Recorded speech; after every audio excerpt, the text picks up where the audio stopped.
The stars were quiet the night the Ultrai Dominion made their grand announcement. 1,000 warships shimmered in low orbit over Earth's atmosphere, their silver hulls reflecting sunlight like a belt of knives. Across every human broadcast frequency, television, internet, radio, even the emergency alert system, a single alien face appeared. Cold, reptilian eyes. A voice that seemed to vibrate through bone. Humans of soul, the alien spoke, its tone imperial and slow, every syllable heavy with superiority. You have trespassed upon Dominion trade routes. You have mined worlds we have claimed.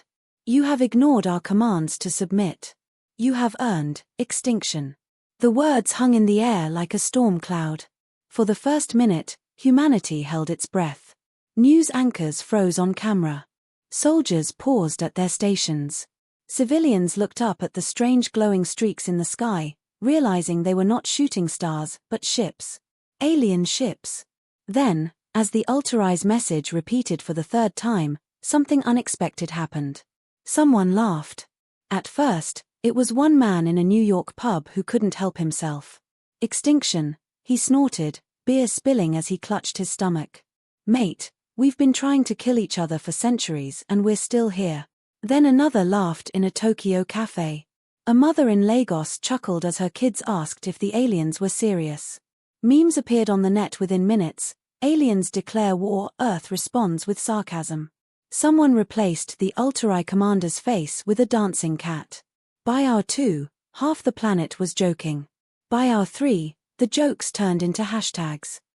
#welcome to the Thunderdome. #intergalactic Karen. #good luck with that. And by hour 6, every intelligence agency on Earth had analyzed the broadcast. They confirmed, yes, it was real. Yes, the aliens had weapons capable of vaporizing cities.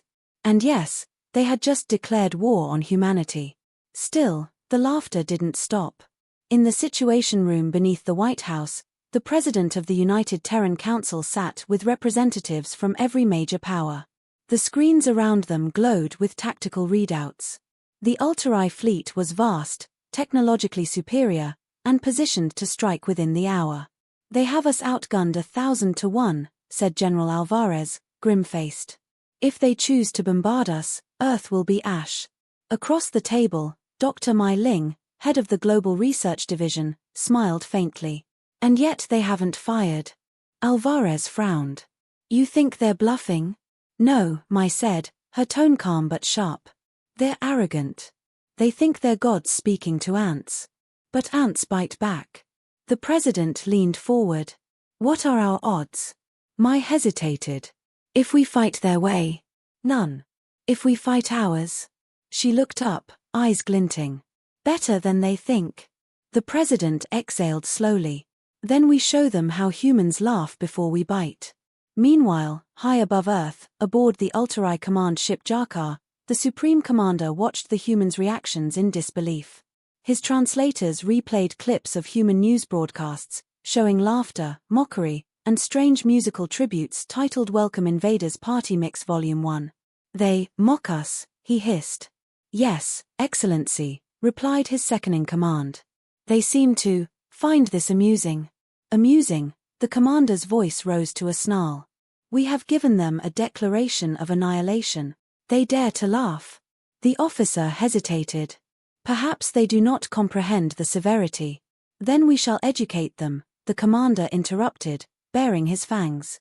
Prepare the first strike. Target their military installations.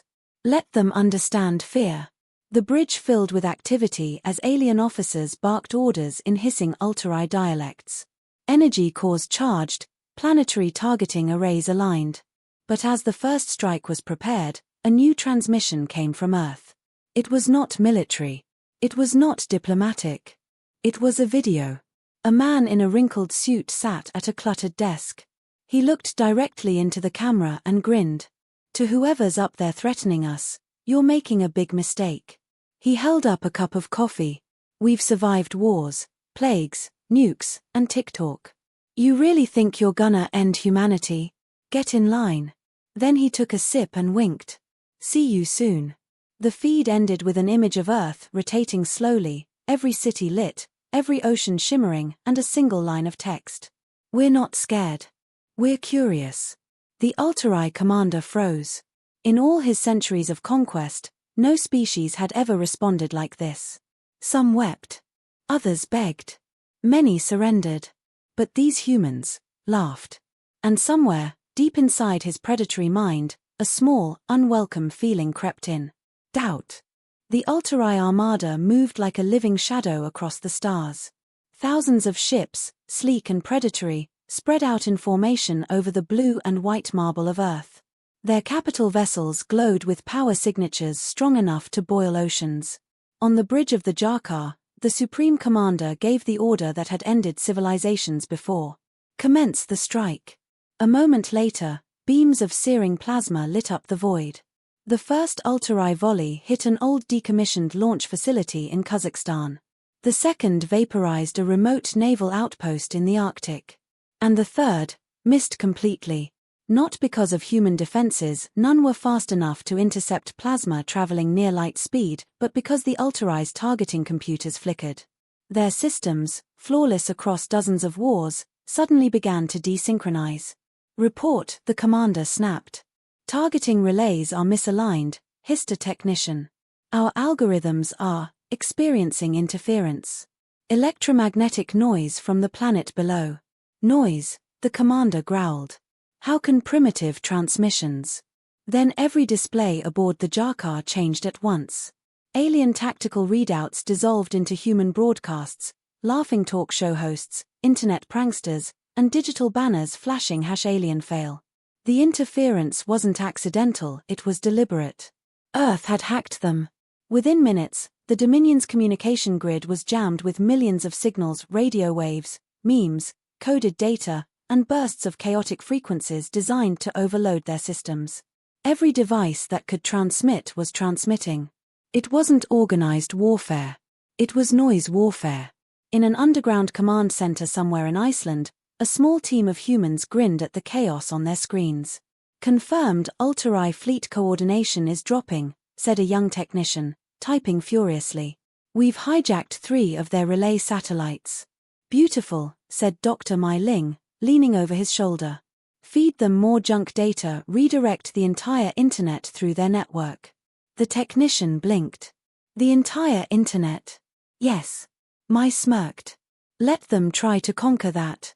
Seconds later, the full torrent of Earth's online culture, millions of videos, conversations, recipes, game streams, cat clips, and human nonsense poured into the Ultrai network like a digital flood. The aliens' computers weren't built for this kind of chaos. Their machine learning protocols tried to make sense of it. And when you try to make sense of humanity's digital madness, you don't stay sane. On board the Jakar, alien officers screamed as their displays erupted in a flood of human imagery, flashing memes, sitcom laugh tracks, and looping videos of goats screaming. The ship's AI began to malfunction, repeating phrases it picked up from human media. "Do not resist," it said in a distorted human voice. "Resistance is futile." Or, "Is it funny?" "Shut it down," the commander bellowed. "Impossible," one of his engineers shouted. "Their transmissions adapt faster than we can filter." The commander slammed his clawed hand onto the console, sparks flying.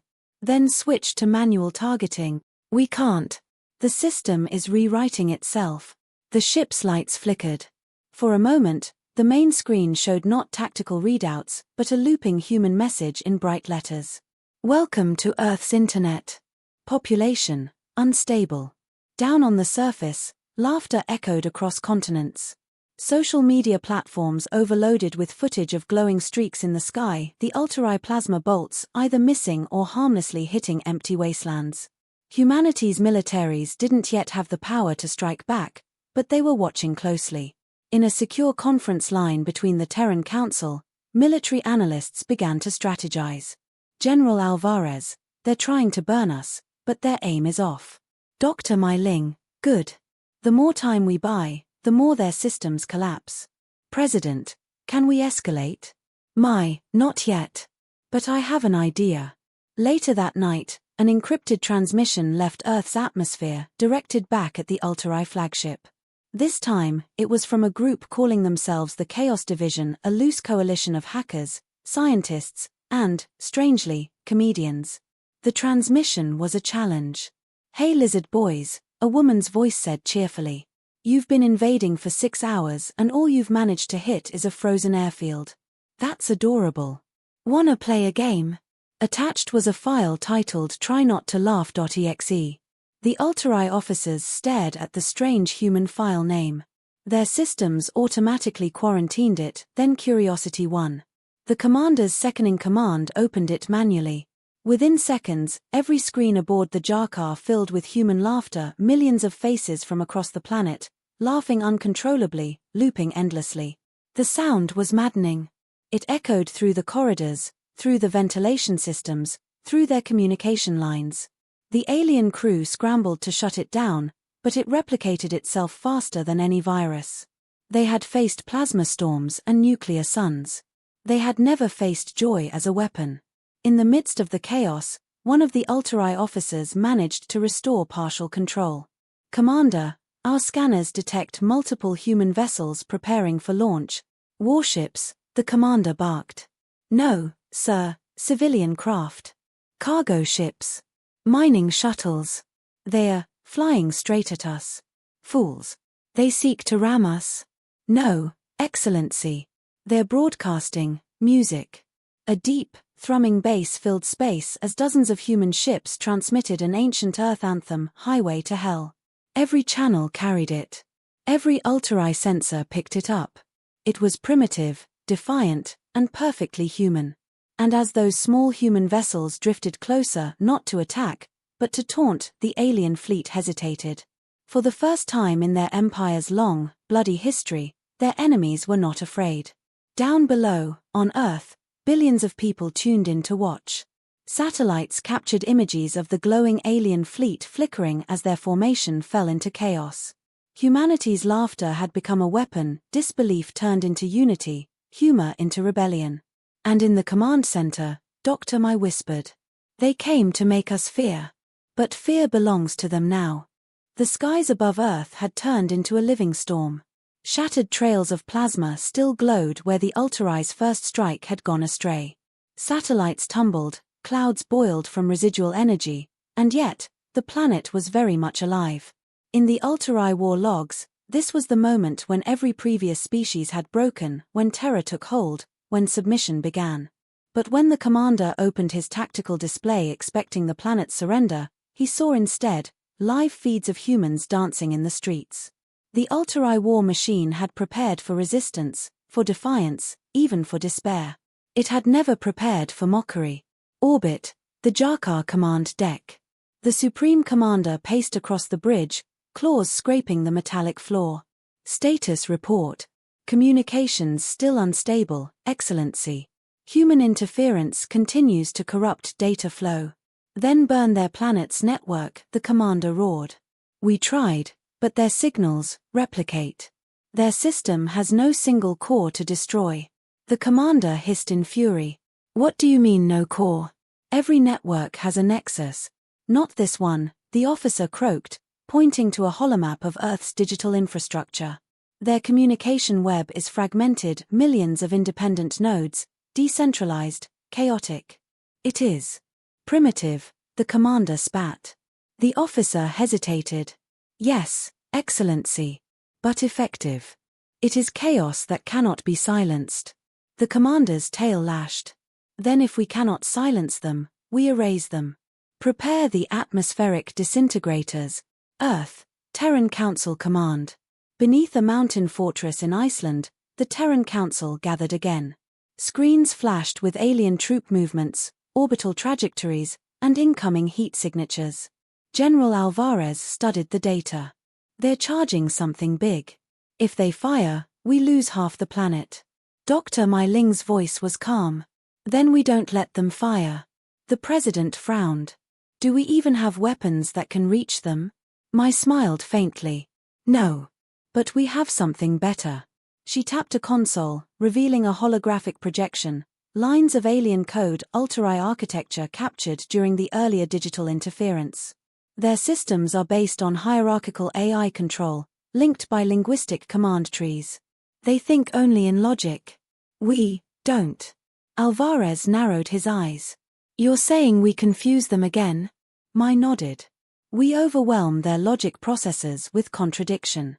Feed them human paradoxes, art, humor, emotion, concepts they can't process. We've already infected their comm grid with memes, now we go deeper. We target their shipboard AIS.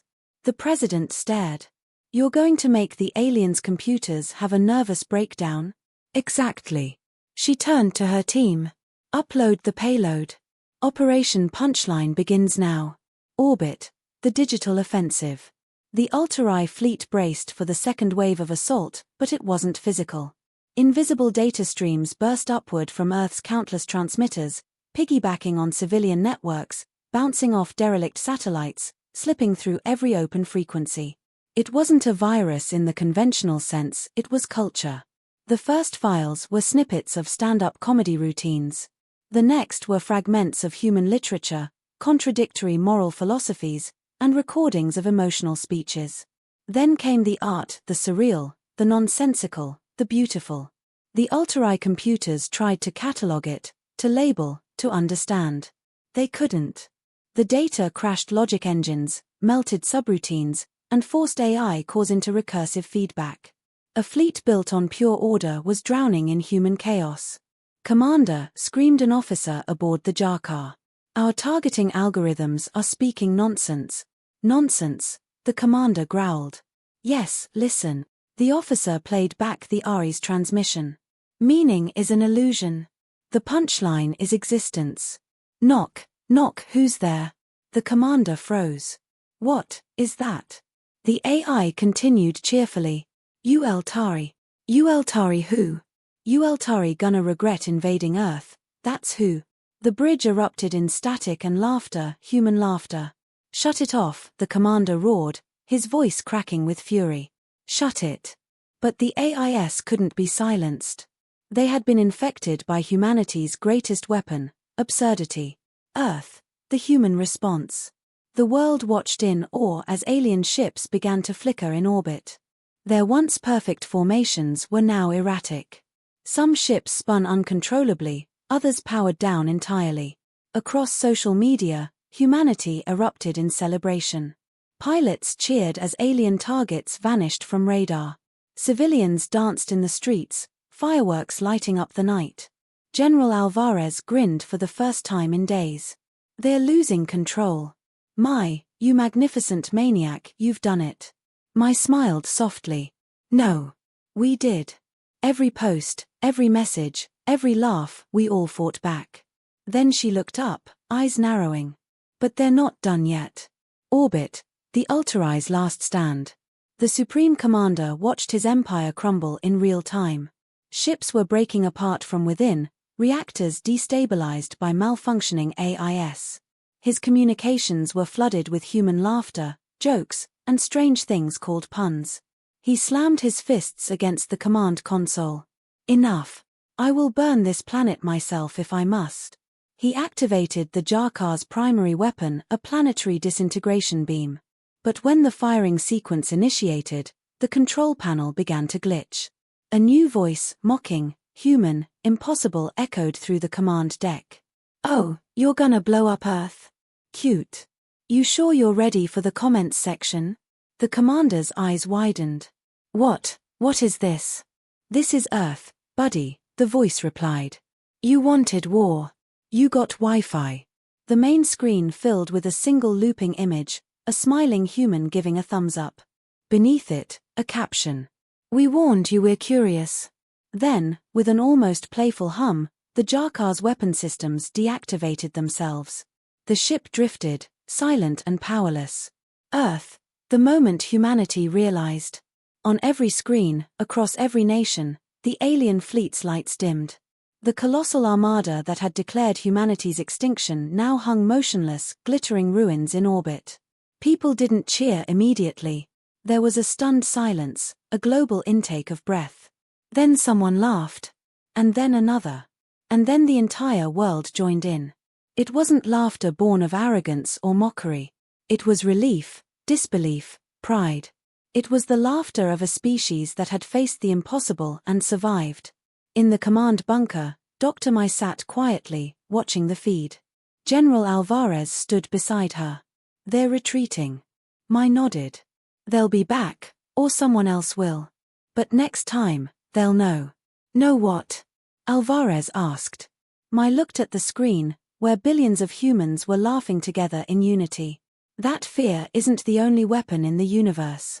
The morning after the war that never truly began, the skies over Earth were silent.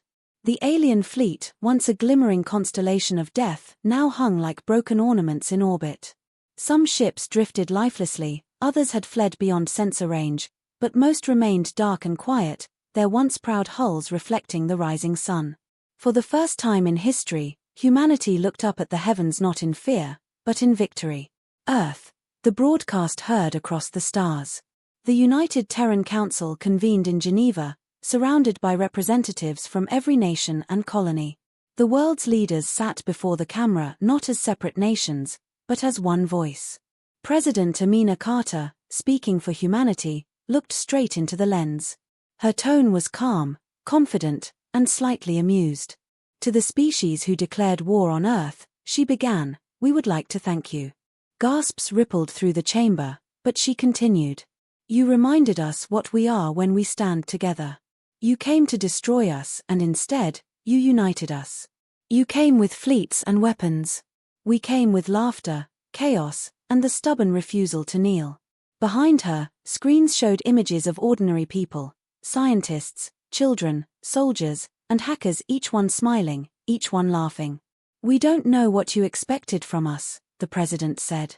"But we're not like your other conquests. We don't break. We adapt. We turn pain into art, loss into stories, fear into jokes. It's how we survive." She leaned closer. "You wanted to make an example of Earth. Congratulations, you did. Now the galaxy knows who we are." Then she smiled. "And we're still laughing." The transmission was sent on every frequency, on every channel. It didn't stop at Earth's atmosphere, it was beamed out into the void, carried on every stray wave of data the planet could muster. It was the message that changed everything. Orbit, the Ultrai reckoning. Aboard the crippled Jakar, the Supreme Commander sat in silence. His bridge was dark, the hum of power cores replaced by the soft hiss of failing life support vents. All around him, his subordinates lay slumped at their stations, exhausted, disoriented, broken. His AI, once the heart of his fleet, now hummed softly in a distorted voice, replaying fragments of human speech. "Knock, knock, who's there?" "Future." The commander stared at the planet below. It was small, blue, unassuming, and utterly unstoppable. For centuries, the Ultrai Dominion had built its empire on fear. They believed fear was universal. That every intelligent being would bow before annihilation. But now, the commander had seen something else, something alien to him. Joy in defiance. Humor in hopelessness. The humans had laughed at death. He shuddered, scales rippling with a chill he didn't understand. "Transmit my command to the fleet," he rasped. "Excellency, we retreat." His voice cracked. "No, we flee." And so, one by one, the remaining Ultrai ships turned away from Earth, engines flaring weakly as they slipped into faster-than-light transit. The skies cleared. The war was over. The new dawn. In the days that followed, humanity began the slow process of understanding what had just happened. Dr. Mai Ling became an icon of the new era, a symbol of intellect and audacity. When asked by journalists how she had defeated an alien empire with memes and paradoxes, she simply shrugged. "They underestimated what it means to be human," she said. "We live in chaos. We thrive in it. Their order was brittle. Ours bends." General Alvarez called it the most ridiculous victory in human history. The scientists called it the dawn of the interstellar age. The comedians called it the greatest roast in the universe. And perhaps all of them were right. The message beyond Earth. Weeks later, deep space observatories detected new transmissions echoing through the void. Alien races, observers, traders, even rivals of the Ultrai had heard Earth's broadcast. Some sent cautious greetings. Others sent warnings. A few sent questions. One transmission stood out, a trembling voice from an unknown species, broadcast in broken galactic standard. Humans, we saw what you did to the Ultrai. Please, don't laugh at us. Earth's reply was simple. Then don't start a war. The Museum of the Ridiculous War. Years later, the Ultrai conflict became the foundation of Earth's most visited monument, the Museum of the Ridiculous War. Located in Geneva, it showcased relics of that strange week, the first hacked Ultrai terminal, the viral Try Not to Laugh.exe file, and the coffee mug of the man who'd first looked into the camera and said, "You think you can end humanity? Get in line." At the museum's center stood a large holographic plaque, engraved with humanity's official message to any future invader. We are humanity. We have survived everything we've thrown at ourselves. We don't fear war. We find it funny you think we should. The plaque was bordered by a single phrase in bold letters. Come and try again if you dare. Epilogue. The galaxy reacts. In time, the Ultrai Dominion's collapse rippled through the stars. Dozens of subjugated species rose up, emboldened by Earth's defiance. The very concept of human laughter became legendary, whispered in alien tongues as something sacred and terrifying. To some, it was madness. To others, divinity. And so, long after the last Ultrai ship disappeared beyond the edge of the known galaxy, a phrase began to circulate among the younger races. If you hear laughter in the dark, it's already too late. The humans are watching. Far below, on the planet that started it all, life went on. Children played under skies once filled with warships. Cities rebuilt. Artists painted the stars. Scientists studied alien wrecks, while comedians filled theaters with stories of the day Earth laughed at an empire. And Dr. Mai Ling, standing on a balcony overlooking Reykjavik, watched the auroras shimmer and whispered softly to herself. They thought we'd scream. Instead, we laughed. That's humanity. She smiled, faintly. Let the galaxy remember that.